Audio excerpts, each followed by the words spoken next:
Herkese merhaba. Bugün size hepimizin hayran olduğu orijinal bir İtalyan olan Vespa motosikletin akıllara durgunluk veren üretim hikayesini anlatacağım. Videolarımı beğeniyorsanız abone olmayı ve hemen yanında bulunan bildirim zilini açmayı unutmayın. Videoyu sonuna kadar izlemenizi öneriyorum.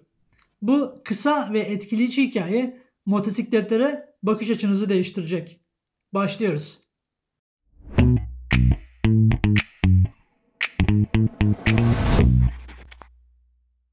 Vespa aslında Piaggio markasının ürettiği bir model. Vespa'nın başlı başına bir marka olduğu düşünülür ancak değil. Fakat model o kadar sevildi ki markanın önüne geçti. Nasıl ki Selpak mendile ismini verdiyse Vespa da skuterlere kendi ismini verdi. Örneğin babama "Ya ben bir motor almak istiyorum" dediğimde bana "Küçük bir Vespa al" demişti. Birçoğumuz gibi Vespa'yı o modellere verilen genel isim sanıyordu. Vespa ilk olarak 1946'da üretildi. Kurucusu Enrico Piaggio. İkinci Dünya Savaşı'nda Naziler ele geçirdikleri yerleri işgal ettiklerinde o bölgeye ulaşılmasını engellemek için yolları ve köprüleri kırıyordu.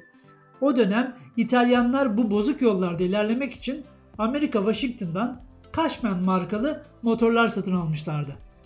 Cashman kırık dökük yollarda ilerlemekte son derece başarılıydı. Piaggio o dönem havacılık sektöründe üretimler yapıyordu. Çok başarılı savaş uçakları üretmişlerdi.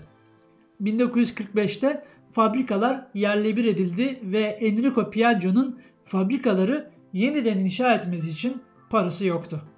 Savaş sonrası ekonomi çökmüştü ve geriye paramparça olmuş yollar kalmıştı. Enrico ulaşım için bir çözüm gerektiğini biliyordu. Arabaların yollarda gitmesi imkansızdı. O dönemde üretim durduğu için birlikte çalışabileceği birçok mühendis vardı. Hikayenin bundan sonraki kısmı oldukça dikkat çekici. Enrico hem bombardımanlara karşı sağlam hem de halkın satın alabileceği ucuzlukta bir motosiklet üretmek istedi. Motosikletlerin kirli görünümünü ve üstü başı kirleten tasarımını değiştirmek için motoru kaportanın altına gizleyecek şekilde bir tasarım yaptılar. Moto Piaggio Numero 5 adında bir motor ürettiler. Bu modelin diğer ismi ise İtalyanca'da Donald Duck karakterinin ismi olan Paperino idi. Bu ilk tasarımı Enrico Piaggio beğenmedi ve hemen ikinci bir tasarımın emrini verdi. 1946 yılında yeni tasarım piyasaya çıktı. Enrico küçük direksiyon kollarına ve ayak koyma yerlerine bakarak "Bu bir Vespa'ya benziyor" dedi. İtalyanca Vespa yaban arısı anlamına geliyor.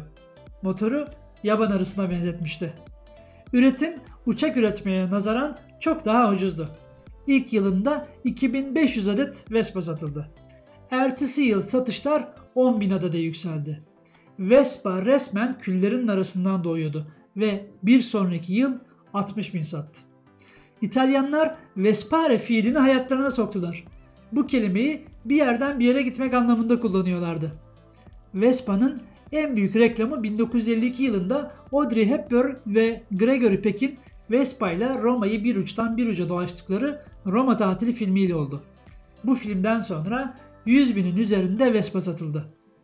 Bugüne kadar 138 farklı Vespa modeli üretildi. Benim motorum da bir Piaggio ancak Vespa değil, Beverly, çünkü Vespa'lar şehir içinde kullanılmak üzere tasarlandı. Ben arada şehir dışına çıktığım için biraz daha büyük bir model tercih ettim. Vespa şu an hayranları olan bir kültür ikonu. Hemen hemen her ülkede hayran kulüpleri var. Enrico Piaggio küllerinden doğmanın, pes etmemenin en güzel örneklerinden birini dünyaya göstermiş oldu. Roma'ya gelirseniz mutlaka bir Vespa kiralayın. Bu efsaneyi Roma sokaklarında yaşamak sizi 50'li yıllara götürecek. Bir sonraki videoda görüşmek üzere. Hoşça kalın, kendinize iyi bakın.